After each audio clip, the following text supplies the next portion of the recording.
Imaginez vivre dans un monde où le bien et le mal s'affrontent dans une bataille sans fin, où la justice divine se manifeste avec puissance et grandeur, et où deux mystérieux témoins jouent un rôle crucial dans les derniers événements de notre temps. Qui sont ces personnages énigmatiques? Quel est leur but et pourquoi leur destin est-il si lié au retour de Jésus-Christ? Aujourd'hui, ensemble, nous allons nous plonger dans un voyage fascinant et mystérieux à travers les Écritures pour répondre à ces questions et découvrir ce que l'avenir nous réserve selon le livre de l'Apocalypse. Mais avant de plonger dans les secrets de l'Apocalypse, abonnez-vous à la chaîne et activez la cloche pour ne pas rater les prochaines vidéos qui exploreront en profondeur les grands mystères de la foi. Préparons-nous à découvrir la vérité cachée derrière les deux grands témoins. Au cœur du livre de l'Apocalypse, chapitre 11, il est question de deux témoins spéciaux à qui Dieu accordera le pouvoir de prophétiser pendant 1260 jours, vêtus de sacs. Ce détail est crucial, être vêtu d'un sac est un symbole de pénitence et d'humilité profonde. Ces vêtements en tissu rugueux ne sont pas seulement un signe de douleur, mais représentent la gravité du message qu'ils véhiculent. Ces deux individus auront le pouvoir d'accomplir des miracles incroyables et de prêcher l'Évangile pendant une période de grande tribulation. Le monde entier sera témoin de leurs œuvres, mais aussi de leur mort aux mains de la bête qui surgira des abysses. Cependant, au bout de 3 jours et demi, Dieu les ressuscitera sous les yeux de tous. Un événement extraordinaire qui représente la dernière opportunité de grâce pour l'humanité, une dernière invitation à reconnaître Jésus comme Seigneur et Sauveur. Mais qui sont réellement ces deux témoins? La Bible ne nous donne pas de nom précis, laissant place à de nombreuses hypothèses. Certains croient qu'ils pourraient être Enoch et Élie, car ils ont été emmenés au ciel sans connaître la mort. Enoch est un personnage mystérieux, connu pour avoir été pris par Dieu, échappant à la mort terrestre. Élie, également transporté au ciel sur un char de feu, est un autre candidat idéal. Leur destin extraordinaire en fait des figures puissantes pour un retour à la fin des temps. D'autres suggèrent qu'il s'agit de Moïse et d'Élie, en se basant sur l'histoire de la transfiguration de Jésus sur la montagne, où ils sont apparus à côté de Moïse, le grand législateur, et d'Élie, le prophète du feu, qui représente la loi et les prophètes, accord symboliquement parfait pour cette mission finale. Dans le cadre de la prophétie, ces deux témoins seront une véritable épine dans le pied des forces du mal. Ils ont le pouvoir de fermer le ciel, d'empêcher la pluie pendant les jours de leur prophétie, de transformer les eaux en sang et de frapper la terre de toutes sortes de fléaux. Ces actions rappellent clairement les miracles accomplis par Moïse et Élie. Moïse a transformé les eaux du Nil en sang pendant les plaies d'Égypte, tandis qu'Élie a fermé le ciel, empêchant la pluie pendant 3 ans et 6 mois. Est-il possible que ces pouvoirs similaires soient un indice supplémentaire sur leur identité? Pourtant, leur mission sera aussi un acte de miséricorde, une dernière occasion pour le monde de se repentir et de revenir à Dieu. Quand ils seront enfin tués par la bête, le monde se réjouira, croyant qu'il a enfin été débarrassé de ses prophètes. De tourments. La Bible décrit un monde qui se livre à la célébration de leur mort, échangeant même des cadeaux en signe de joie.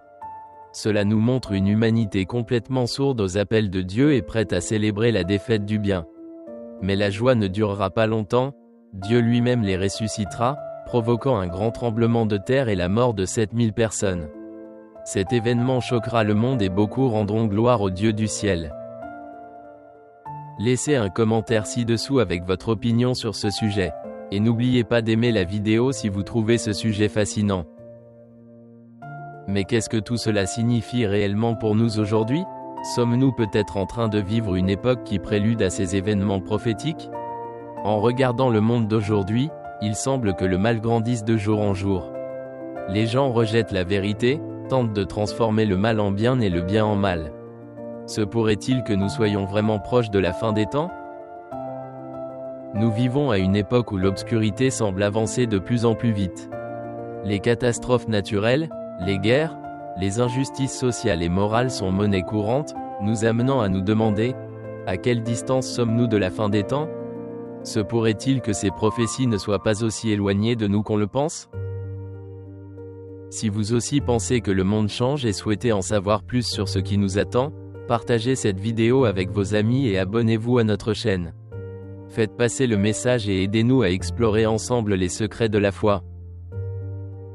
Qu'il s'agisse de Moïse et d'Élie, d'Enoch ou d'autres témoins mystérieux, ce qui compte vraiment n'est pas leur identité, mais leur mission et ce qu'ils représentent, un acte final de grâce et de justice, un dernier appel à revenir à Dieu après eux. Jésus viendra, le roi des rois, le grand prêtre, pour régner avec une justice éternelle. Et quand tout sera accompli, il y aura un nouveau départ. Et ce n'est pas seulement une histoire de terreur et de jugement, mais une histoire d'espoir. Une promesse de rédemption pour ceux qui choisissent de croire. Les deux témoins, dotés de pouvoirs extraordinaires, sont non seulement des instruments de châtiment, mais aussi des messagers d'espoir, rappelant à l'humanité que le repentir est toujours possible, jusqu'au dernier moment. C'est un message qui nous touche de près, le jugement est certain, mais la grâce est toujours disponible. Sommes-nous prêts pour ce jour-là ? Chaque seconde qui passe nous rapproche de plus en plus de l'accomplissement de ces prophéties. Êtes-vous sûr d'être prêts ? N'oubliez pas que le temps est court et que chaque instant est précieux. Jésus nous invite à nous préparer, à vivre dans sa lumière et à avoir confiance en son amour. Considérez ceci, la Bible nous montre non seulement des événements terribles, mais aussi une espérance inébranlable. Une promesse d'un monde nouveau, d'une ère de paix et de justice dans laquelle Dieu séchera toutes les larmes de nos yeux. Pensons aussi à l'avenir qui nous attend, un avenir sans douleur, sans souffrance, sans injustice. La fin de ce monde n'est que le début d'une réalité glorieuse que Dieu a préparée pour ceux qui l'aiment. Et alors que nous nous préparons pour ce jour, demandons-nous, comment pouvons-nous vivre aujourd'hui avec foi, espérance et amour, sachant ce qui nous attend ?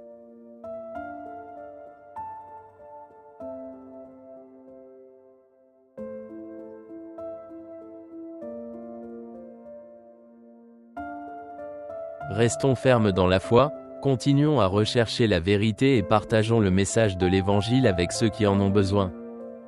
Demandez-vous, comment pouvons-nous devenir témoins de la vérité dans notre vie quotidienne ? Nous ne sommes peut-être pas appelés à accomplir des miracles ou à prêcher en période de tribulation, mais nous pouvons faire une différence chaque jour. Que Dieu vous bénisse et vous guide toujours sur le chemin de la foi.